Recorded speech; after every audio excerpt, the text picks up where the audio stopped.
Nous sommes de retour en direct sur le plateau de TU Finance et on poursuit le fil de notre émission du vendredi puisqu'après Antoine, vous le savez, c'est l'heure de retrouver le point stratégique d'Éric Galliègue. Bonjour Éric.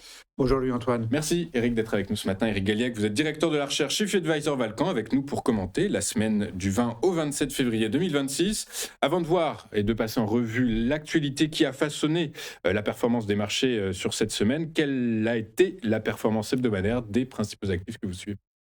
C'est une performance qui est toujours favorable aux actions européennes à nouveau, donc près de 2% de progression des cours cette semaine, alors qu'aux États-Unis, on reste confiné à une stabilisation, une stabilité autour de 0,2, avec donc en contrepartie la baisse de l'euro, donc qui a perdu 0,6% au cours donc, de la semaine écoulée. La première actualité, c'est inévitablement la Cour suprême américaine qui a retoqué, qui a invalidé les droits de douane réciproques de Donald Trump, tout en accordant quand même qu'il en impose de 10% pendant 150 jours.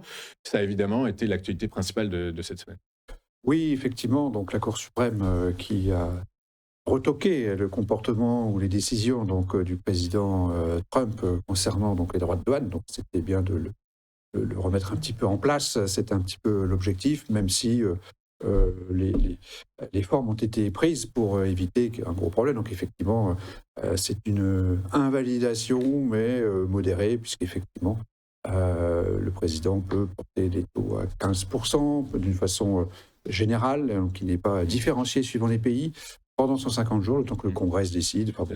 Donc on se retrouve dans une situation d'incertitude, en fait. Donc c'est ça la vraie réponse, la vraie interprétation. Ce qui est défavorable, c'est pour ça qu'on a attribué la note -1 à cette actualité de la semaine.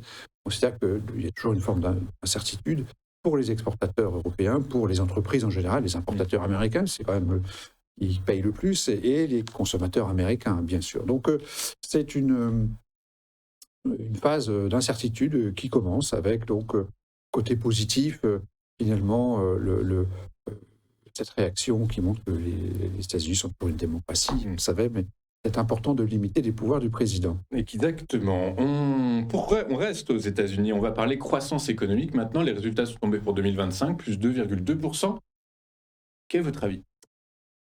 C'est pas beaucoup par rapport aux anticipations du consensus. C'est pas la fête pour Trump cette semaine, puisque c'est la deuxième information qui est négative pour lui, puisque la croissance du quatrième trimestre était limitée à 1,4%, et la croissance de l'année 25 est de 2,2 contre 2,8 en 2024. Donc il faut complètement dire et admettre que la présidence Trump, pour l'instant, c'est moins 0,6% de croissance aux États-Unis.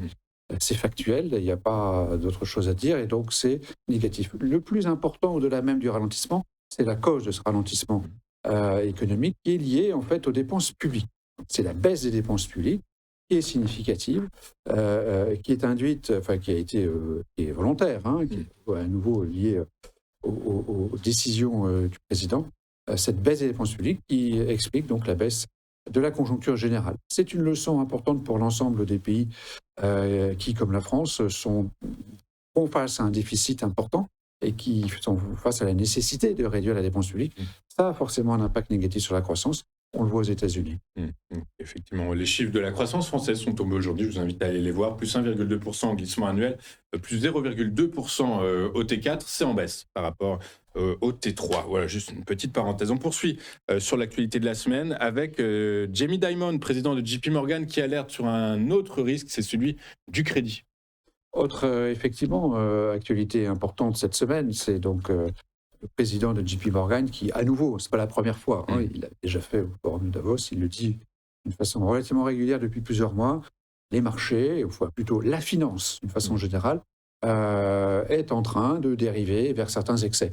On le sait, la finance est par essence ou consubstantiellement excessive, on le sait. L'avidité reste la motivation la plus profonde, et donc il a évoqué cela notamment sur les marges d'intérêt, sur les spreads, notamment sur le crédit. On sait très bien, et souvent, je l'ai déjà évoqué à plusieurs reprises dans cette chronique, dans ce suivi de l'actualité, que nous avons déjà, à plus d'un titre, des informations qui sont plutôt négatives et qui nous font penser que la période actuelle ressemble à la période pré-2008-2009, notamment donc des spreads de taux très très bas, notamment dans le private equity, des échanges de participation qui se font à des cours, à des évaluations manifestement trop élevées, des problèmes de liquidité sur certaines titrisations, on l'a vu. Donc tout ceci est effectivement inquiétant. Il faut le mettre au registre des risques. Un risque ne se transforme pas forcément en réalité, mais il faut le rappeler. Et c'est vrai que le vrai sujet là-dedans, c'est la conjoncture américaine. On a parlé un instant, mais il ne faut pas que la dégradation aille plus loin. Plus loin. Parce que là, on aurait vraiment un gros problème et ce que dit M. Diamond pourrait se réaliser. Écoutez, seule bonne nouvelle de la semaine, c'est l'Allemagne, le moteur de la croissance économique européenne, qui se réveille, qui a fini de caler. C'est l'Europe qui nous donne une bonne nouvelle, comme ses performances boursières sont meilleures que les États-Unis. On se demande pourquoi, mais finalement, l'Europe est face à un redressement conjoncturel.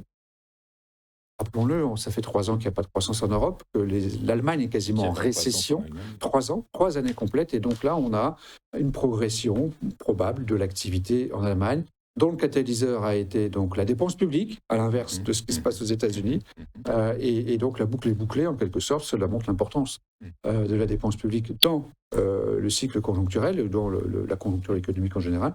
Et donc c'est plutôt bon pour l'Europe qui a besoin bien sûr de cette croissance qui est de toute façon anticipée par les marchés.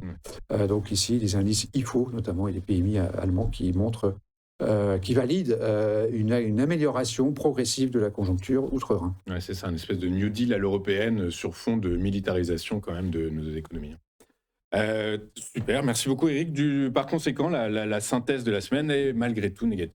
Elle est encore une fois négative, on a du -4, -4,8, -2 cette fois-ci.